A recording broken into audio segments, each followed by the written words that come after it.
आदाब, मैं Mohammad Khalid the strong signal में आपका स्वागत है। दोस्तों, आज हम हाई कोर्ट के लॉन में बैठे हैं। हमारे साथ जो व्यक्ति बैठे हैं इसका एडवोकेट जुल्करनैन साहब हमारे साथ हैं और हमारी सरकार ने जो नया तोहफ़ा हमें दिया है वो तोहफ़ा जम्मू कश्मीर टेंडेंसी एक्ट 2025 एक नया कानून पास हुआ है। उस कानून के तहत अब जम्मू कश्मीर के अंदर जितने भी काम पहले सिविल कोर्ट या जुडिशरी के अंदर होते थे वो काम अब डिस्ट्रिक्ट मजिस्ट्रेट करेगा। उसके बारे में जानने के लिए हमारे साथ एडवोकेट जुल्करनैन साहब हैं, इनसे बातचीत करेंगे। ये आपको रूबरू करेंगे उन सारे कानूनों से, क्या क्या प्रावधान नए गवर्नमेंट ने इम्पोज किए। अस्सलाम वालेकुम। वालेकुम सलाम। जुल्करनैन साहब, आप अगर हमारे दर्शकों तक ये चीज़ पहुँचाएँ, आपके क्या है ये एक्ट, क्या है ये कानून जो नया अभी। देखिए, 5 अगस्त 2019 को जम्मू कश्मीर स्टेट को यूटी में कन्वर्ट किया गया और जम्मू कश्मीर एक रियासत जो कि 22 डिस्ट्रिक्ट पे मुश्तमिल थी, उसमें से 2 डिस्ट्रिक्ट लेह और करगिल की अलग यूटी बनाई गई, जिससे तमाम जम्मू कश्मीर की आवाम वाकिफ़ है। और ये जो हमारे 10 डिस्ट्रिक्ट्स हैं इनके ऊपर एक यूटी बनाई गई जिसको यूटी ऑफ जम्मू कश्मीर हम कहते हैं, जिससे जम्मू कश्मीर की जुडिशरी की बहुत सारी पावरें और जुरिस्डिक्शन जो है वो रेवेन्यू कोर्ट्स के पास चली गई। और उसके अलावा जो जम्मू कश्मीर का सबसे बड़ा और फीडिंग एरिया ऑफ लायर्स था वो थे सर्विस मैटर। वो सारे के सारे जो है वो सेंट्रल एडमिनिस्ट्रेटिव ट्राइब्यूनल यानी कि कैट को दिए गए कि जब यूटी हो, कोई स्टेट ना हो, तो फिर कैट के अंदर उनकी जुरिस्डिक्शन रहती है। ये एक्ट यहाँ पर लागू किया गया। ये सारी जुरिस्डिक्शन जो है वहाँ चली गई। लगभग 50,000 केसेस सर्विस मैटर के, ये जितने भी सर्विस मैटर हैं वो सारे अब कैट में ही चलेंगे, सारे कोर्ट में कोई भी सारे एक्सेप्ट कंट्रेक्चुअल अपॉइंटमेंट्स के अलावा सारे जो permanent appointment, suspension, dismissal and all other issues pertaining to service वो कैट के अंदर चल रहे हैं और कैट यहाँ फुल्ली फंक्शनल है। जम्मू का कैट बेंच जो है वो आज तक फिजिकल नहीं हो सका, वो आज भी वर्चुअल के ऊपर उसकी हियरिंग हो रही है और मोर देन 90% एडवोकेट्स के हाथ में अब सर्विस मैटर नहीं है। बल्कि मैं ये भी कहूँ, अगर सिर्फ 5% वकला जो है वो सर्विस मैटर के ऊपर इस वक्त वकालत कर रहे हैं, और जो कि कैट के अंदर Jammu bench as well as in Srinagar. उसके अलावा जो हमारी रजिस्ट्रिंग की अथॉरिटी थी वो जुडिशरी के पास ये पावर थी कि जुडिशरी रजिस्ट्री करता था। सेल डीड होती थी तो जुडिशरी के पास होती थी, रेंट डीड होती थी तो यहाँ हमारा जो कोर्ट है वहाँ पर होती थी। लेकिन ये सारे मामले भी रेवेन्यू कोर्ट्स को शिफ्ट किए गए और जुडिशरी से ये पावरें भी ली गई, जुरिस्डिक्शन ख़त्म हो गई।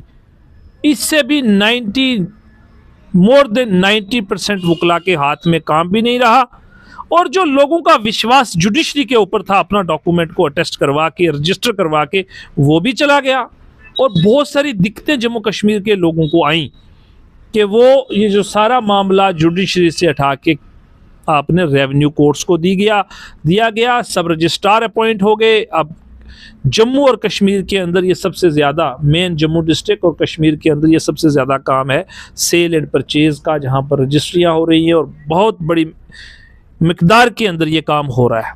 इसका मतलब जितने भी नोटरी एथोराइज्ड हैं जुडिशरी के द्वारा, अब उनमें कोई भी एग्रीमेंट जो है वो भी अब सब रजिस्ट्रार यानी सब डिविजनल मजिस्ट्रेट करेगा। मैं अभी नोटराइज की बात नहीं कर रहा, मैं अभी बाकी चीज़ें आपको गिनवा रहा हूँ कि क्या क्या जुडिशरी से चला गया और वो रेवेन्यू कोर्ट्स के पास चला गया, सेंट्रल एडमिनिस्ट्रेटिव ट्राइब्यूनल के पास चला गया। और जिस तरीके से आप सारे लोग जानते हैं कि ये जो dispute between the bank and the individual, यानी कि किसी ने लोन लिया हुआ है, पैसे लिए हुए बैंक के, अब वो पैसे दे नहीं रहा, तो उसकी जुरिस्डिक्शन जो कार्रवाई होगी अंडर सरफेसी एक्ट वो कहाँ पर होगी, वो सारी पावरें जो हैं वो डेट रिकवरी ट्राइब्यूनल, DRT उसको कहते हैं, और वहाँ पर होते हैं। वो भी जुरिस्डिक्शन तो कोर्ट के पास है ही नहीं, लेकिन ये जो डेट ट्रिब्यूनल का जो बेंच है वो भी जम्मू कश्मीर में नहीं है। इसका बेंच इस वक्त चंडीगढ़ में है। वो सारे मामले भी वहाँ पर लोगों को जाना पड़ रहा है, वहाँ पर जाके केस करने पड़ रहे हैं जिन लोगों के खिलाफ कार्रवाई चल रही है। 3 चीज़ें। और अब था बचा हुआ रेंट डीड। कि आप मकान किराए पे दे रहे हैं, आप लेने वाले हैं, देने वाले हैं, प्लॉट है, कमर्शियल बिल्डिंग है, उसकी सारी की सारी जुरिस्डिक्शन, ये जो नया एक्ट हमारे हाथ में है, Jammu and Kashmir tenancy act 2025, इसकी पावरें भी अब डिप्टी कमिश्नर साहब को दे दी गई हैं, या फिर उस आदमी के पास जिसको वो अपॉइंट करेंगे वो अब ये रजिस्टरिंग करेगा, वो अब रजिस्टर करेंगे अपने पास रेंट डीड को।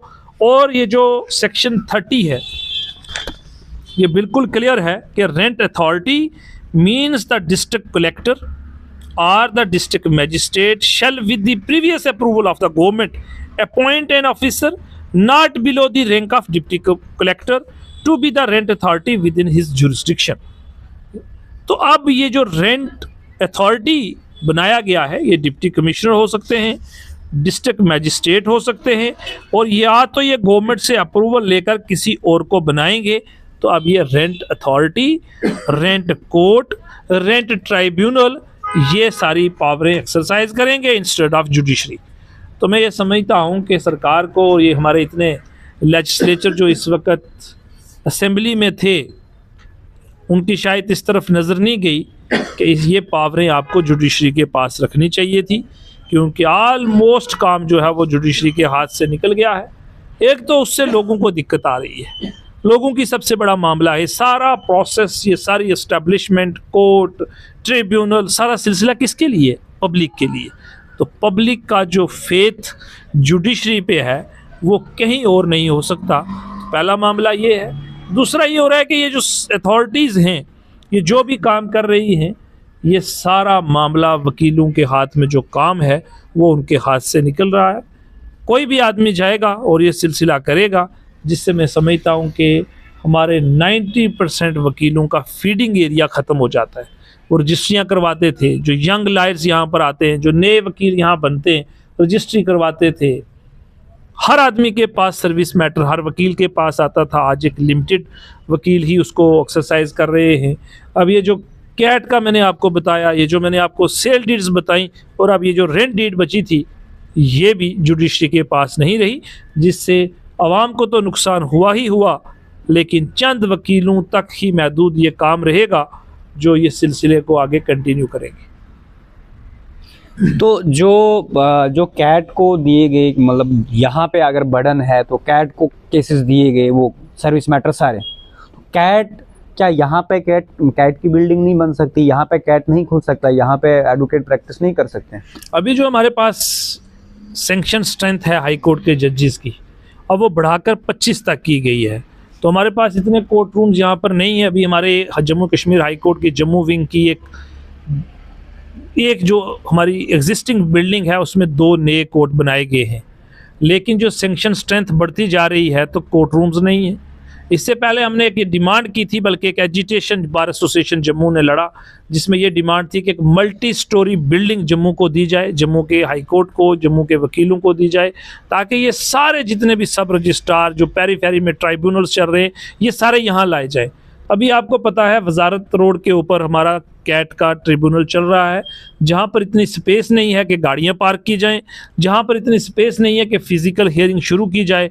कहाँ 2019 और 2025 में हम पहुंच गए हैं, 6 साल हो गए, लेकिन जम्मू कश्मीर के अंदर फिजिकल हियरिंग नहीं है। वर्चुअल हियरिंग के ऊपर कैट चल रहा है क्योंकि प्रीमिसेस इतना बड़ा नहीं है। अब हमने ये हमारी जानकारी के मुताबिक कोई और बिल्डिंग जो कि रेंट पे ली गई है, जिसका रेंट लाखों में है, मोर देन 4 लाख रुपया पर मंथ वहाँ पर रेंट देना है, तो आप अंदाज़ा लगा सकते हैं कि उसका सफ़र यहाँ के लिटिगेंट एज वेल एज वकला हजरात हैं। जो बहस फिजिकल की जा सकती है वो बहस वर्चुअल नहीं होती। आपने एक और मुद्दा बताया था जो बैंक के रिलेटेड केसेस हैं, जो डेट की बात की आपने, वो डेट वाले मैटर चंडीगढ़ में चलते हैं। आप किसी में अपीयर हुए कभी? देखिए वो भी तो फिजिकली नहीं, जो लिटिगेंट है वो अफोर्ड नहीं कर सकता कि वो जम्मू का वकील को लेकर चंडीगढ़ में जाए। ऑलरेडी उसने बैंक का पैसा देना है, वो बैंक का दबा हुआ है, बैंक उसके पीछे लगी है, सरफेसी की कार्रवाई चल रही है, और उसके मुताबिक उसके पास पैसे ही नहीं है जेब में बैंक को देने के लिए। वकील को कहाँ से देगा? फिर जम्मू के वकील को हायर करके चंडीगढ़ ले जाएगा, तो ये पॉसिबिलिटी नहीं है उस लिटिगेंट के लिए। आपको ये नहीं लगता है कि by choice advocate under section CRPC 303 और फंडामेंटल राइट भी है लिटिगेंट का। तो अगर वो बाई चांस लिटिगेंट अपने एडवोकेट को हायर ही नहीं कर सकता है तो फिर वो इंसाफ कैसे लेगा? देखिए, उसके लिए लीगल एड भी हमारे पास बनी नहीं, है। मैं यहाँ की बात, मैं चंडीगढ़ की बात कर रहा हूँ जी। जो मैं कह रहा हूँ, आप जिसकी मर्जी है वो चंडीगढ़ ले सकता है, लेकिन अब आप किसी को कंपेल नहीं कर सकते कि नो कि आप हमें पूरी जो है फ्री असिस्टेंस प्रोवाइड करो। कोई आप किसी को फोर्स नहीं कर पाओगे। अब यहाँ से कोई जाएगा चंडीगढ़ में, उसको जाने में 1 दिन लगेगा, वहाँ रहना है, फिर केस कब लगना है, फिर केस करना है, फिर वापस आना है। तो ये एक वकील के लिए इतना ईजी नहीं होता, उसका बाकी काम सफ़र करता है। जम्मू के केसेस उसके पेंडिंग हो जाएंगे, यहाँ के लिटिगेंट सफ़र हो जाएंगे, तो इट्स नॉट पॉसिबल। इसलिए हम उनको यही एडवाइस करते हैं कि आप जाइए वहीं चंडीगढ़ से ही वकील कर लीजिए, वही आपके लिए ठीक रहेगा जो रेगुलरली वहाँ प्रैक्टिस कर रहा है। तो कहने का ये मतलब है कि जो चीज़ें जुडिशरी के पास रहनी चाहिए थी, होने चाहिए थी, वो आज नहीं है, और जिससे आवाम को नुकसान हुआ है और आवाम के बाद जो वकला हैं उनके हाथ से ये सारा काम निकल चुका है। और 90% वकला जो हैं उनके हाथ में ये काम इस वक्त नहीं है, चंद ही लोग काम कर रहे हैं, और ये जो बाकी अथॉरिटीज़ यहाँ पर बनी हैं वो सारा काम बाहर अलग से हो रहा है। नहीं, इसमें एडमिनिस्ट्रेशन की कहीं ये मंशा तो नहीं है कि कोर्ट में जल्दी काम नहीं होते थे तो आप सब मजिस्ट्रेट जल्दी काम करेंगे और पब्लिक सफ़र नहीं हो? आप मुझे बताइए कितने पब्लिक के वेलफेयर के लोग कितने खुश हैं डिप्टी कमिश्नर्स की फंक्शनिंग से? आप मुझे बताइए, एक डिप्टी कमिश्नर्स को कितना काम आप उससे लेंगे?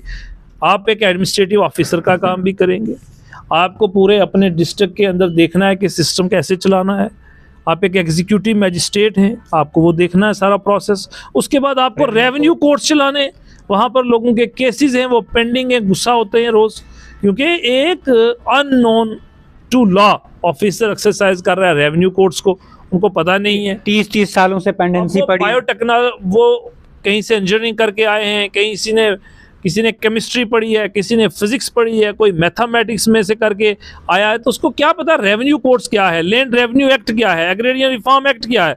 तो ये सारी चीज़ें उसके बस की बात नहीं, लिहाजा हम उसको ये नहीं कह सकते कि वो इनकम्पिटेंट है, बल्कि हम ये कह सकते हैं कि ये उसका फील्ड नहीं है, बल्कि ये उसका सब्जेक्ट नहीं है। तो आप उससे फैसले करवा रहे हो और फैसले हो नहीं रहे, तो इतना बर्डन सारे का सारा उठा के आप अगर उनके ऊपर भी डाल रहे हो तो मुझे लगता है ये स्मूथ फंक्शनिंग नहीं है। उसके बाद लिटिगेशन फिर से बढ़ेगी। देखिए, लिटिगेशन तो लोग लिटिगेशन में ही उलझे रहेंगे, तो फिर कैसे सिलसिला? 10 साल वहाँ डिसाइड नहीं होंगी, फिर उन्होंने हाईकोर्ट आना, रुक करना हाईकोर्ट का। मैं तभी तो आपको ये सारे सिलसिले कह रहा हूँ कि कुछ चीज़ें जो जुडिशरी के पास, अब इसका इम्पैक्ट क्या लग रहा है आपको, क्या रहेगा? देखिए, इसका इम्पैक्ट एक तो पब्लिक में ऑलरेडी है, और पब्लिक कुछ कर नहीं सकती, कुछ कह नहीं सकती, उनके ऊपर जो हो रहा है वो तो चला ही रहे। लेकिन जो वकला हजरात हैं, जिनकी मैं अभी आपसे बात कर रहा हूँ, कि मोर देन 90% वकला के पास ये काम ही नहीं है, उनके हाथ से ये काम निकल गया है, ये काम तो बाहर चल रहा है। तो लिहाजा जो न्यू बडिंग लॉयर्स हैं यहाँ पे, जो नए बच्चे यहाँ लॉ करके 1,000 बच्चा जम्मू में पास आउट हो रहा है, जो जम्मू के कॉलेज से पास आउट हो रहा है, उनके हाथ में कोई काम नहीं है। फीडिंग एरिया है ये, और वो भी उनके हाथ में नहीं है, और सबसे बड़ी प्रॉब्लम जो है वो जनता को है।